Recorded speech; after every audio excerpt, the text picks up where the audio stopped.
자원봉사 기본법에 의해서 광역 시도 단위에 자원봉사 센터를 하나씩 두게 되어 있습니다. 그 중에 이제 인천시 자원봉사센터가 속하는 거죠. 자원봉사센터에서 하는 일을 좀 우선 말씀을 드려야 될 것 같으네요. 자원봉사센터에서는 자원봉사를 필요로 하는 그런 곳에 이제 자원봉사자를 모집을 해야 되겠죠. 그죠? 자원봉사자를 모집을 해서 교육을 시키고, 그리고 자원봉사가 필요로 하는 소위 말해서 수요처라고 얘기를 합니다. 수요처에 연결을 시켜줍니다. 그러면 이제 우리 자원봉사자들이 가서 자원봉사를 하게 되겠죠. 그러면 그 자원봉사 하신 분들의 시간이나 그들이 활동 내용들을 관리를 해주고 있어요.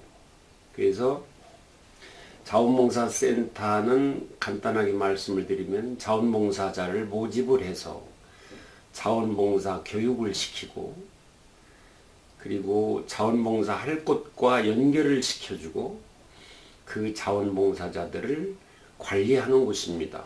그러니까 자원봉사자들이 이후에도 지속적으로 자원봉사 활동을 할 수 있도록 뒷받침을 해주는 그런 역할을 인천시 자원봉사센터에서 하고 있습니다. 그러면 그 시 단위에 인천시 자원봉사센터가 있다고 하면은 각 기초자치단체 속에 군구 자원봉사센터가 있어요. 그 자원봉사센터가 이제 인천은 10개가 됩니다. 실질적으로 모든 자원봉사자들을 관리하고 지원해주고 뒷받침해주는 곳은 군구 자원봉사센터에서 주로 많이 하고 있죠. 시센터에서는 인천시 자원봉사와 관련된 모든 제반 사안에 대해서 정책을 준비하고, 또 군구센터에서 활동을 잘 할 수 있도록 지원을 해주는 그런 시스템을 갖추고 있다고 보면 되겠습니다. 인천시 자원봉사센터에 소속된 자원봉사자 등록 회원 수가 현재 83만 명이 넘어섰습니다. 제가 취임했던 2년 전에 비하면은 당시에 56만 58만 명 정도였으니까 적어도 한 어떻게 되죠? 20한 5만 명 정도가 더 증가했다고 볼 수 있겠네요. 취임 당시의 저 나름대로의 목표는 인천 시민 290만 중에서 100만 시대를 열어가야 되지 않느냐. 그러니까 자원봉사 물결을 소위 100만 시대로 열어갔을 때 인천시의 미래를 이렇게 좀 들여다볼 수 있는 게 아닌가. 앞으로 이제 국제 대회도 있고 하기 때문에 이 자원봉사 물결을 이렇게 만들어내는 것이 상당히 좀 중요하겠다 해서, 양적으로는 83만 명이 넘어섰으니까 머지않아서 이제 100만 시대를 맞이할 수 있겠는데요. 그동안 수적인 그 증가도 있었습니다만 내용적으로도 상당히 많은 그 성장을 했다고 볼 수가 있겠습니다.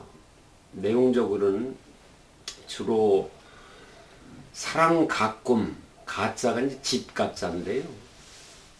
사랑의 집수리, 이것이 이제 우리 시센터에서 하는 일인데, 소외된 이웃, 그리고 상당히 좀 가정 사정이 어려운, 다시 말씀드리면 이제 홀몸 노인들이나 소년 소녀 가장이나 그리고 기초생활 수급자, 장애인 할 것 없이 이렇게 소외되고 어려운 이웃들을 이제 살피는 일인데 주로 집 주거 환경을 좀 개선해 주는 겁니다. 간단하게 말씀드리면은 도배도 해드리고 장판도 교체해 주고 그리고 이제 가전제품 같은 것들도 그렇게 크게 비용이 들어가지 않는 범위 내에서 제품도 교체해 주면서 삶에 대한 새로운 의욕을 이렇게 좀 불어넣어주는 그런 역할들을 쭉 진행해 왔는데, 이제 올해부터는 2차 년도가 진행이 된다고 볼 수가 있겠습니다. 그동안 100여 가구를 집수리를 했죠. 물론 그것은 자원봉사자들이 직접 참여하는 그런 집수리 형태였습니다. 그것이 또 한편의 그 성과라면 성과였었고요. 이것이 국정평가에서 우수 사업으로 이렇게 선정이 될 정도로 상당히 타 지역의 모범 사례를 좀 만들어냈다고 볼 수가 있고요.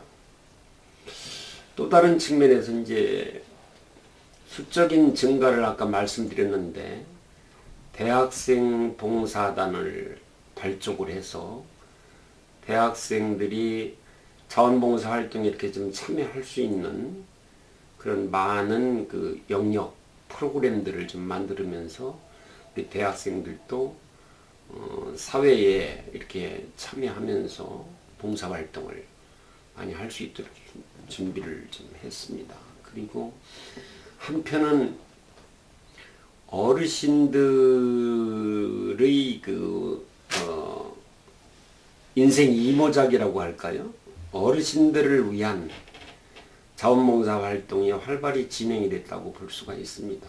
그러니까 우리 인천은 이제 섬마을도 있고 또 도시도 있지만 섬마을까지 어르신들의 일상생활에 대해서 자원봉사자들이 그 세밀한 따스한 손길들을 이렇게 전해줄 수 있도록 그런 활동에 매진을 했다고 볼 수가 있는데 그 큰 자랑거리는 아닌 것 같으네요. 글쎄요, 자원봉사는 보이지 않는 곳에서 실제적으로 봉사활동하는 것이 가장 아름다운 모습이라고 생각을 합니다.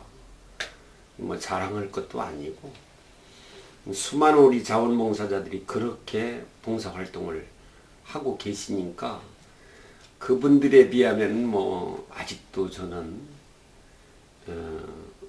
제 인생에서 이런 자원봉사 활동을 통한 자기 성찰을 할 수 있는 좋은 기회였다는 것, 이것 말고는 특별히 내세울 건 없지만요. 집수리 현장에 가서 그분들 살아가는 모습을 보면서 그분들이 고마워하기도 하지만 사실 어느 누구의 손길도 이렇게 없었던 그런 곳에 우리 따스한 자원봉사의 손길을 미치면서 그들이 울먹이면서 고마워하고 하는 그런 모습들을 보면서 참 보람을 많이 느끼는데 이것이 이제 혼자 꾸는 꿈이 아니지 않습니까? 적어도 83만 명, 더 나아가서 290만 인천 시민들이 인천의 그 아름다운 공동체를 만들기 위해서 함께 한다는 것, 그런 것들을 생각하면 참 뿌듯하고 좋죠. 네, 자원봉사의 그 기본 정신이라고 하면은 가장 중요한 것이 그 자발성이거든요. 내가 하고 싶어서 하는 일이어야 되지 않습니까? 그리고 그 다음에 무보수성, 무슨 대가를 바라면서 하는 거는 그건 자원봉사가 아니라고 생각이 들어갑니다. 그런 것의 기초에서 자원봉사에 이렇게 참여하는 많은 우리 자원봉사자들은 물론이거니와 세상의 모든 사람들이 남에게 이렇게 필요한 사람으로서 자리매김이 되려고 하면은 그렇게 스스로 하고 무엇을 바라면서 하고 해서는 아니 된다는 그런 생각을 이제 전제하면서요.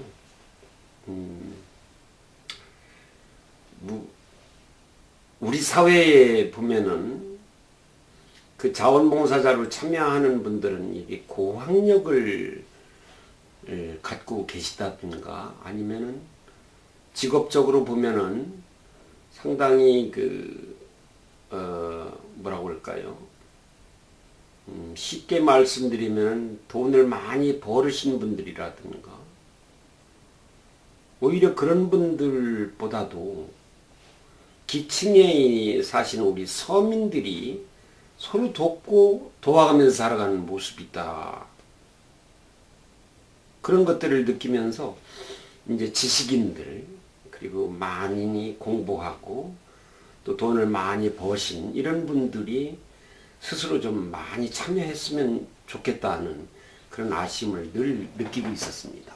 글쎄 여러 가지 계획이 있는데 뭐 당면한 과제로서는 오는 6월 29일부터 진행되는 아시아 무도 대회가 있지 않습니까? 그리고 이제 내년에 아시안 게임이 있고요. 물론 올 후반기에 또 전국 체육 대회가 있지 않습니까? 그래서 당면한 각종 대회에 우리 자원봉사자들의 역할이 아주 빛났으면 좋겠다.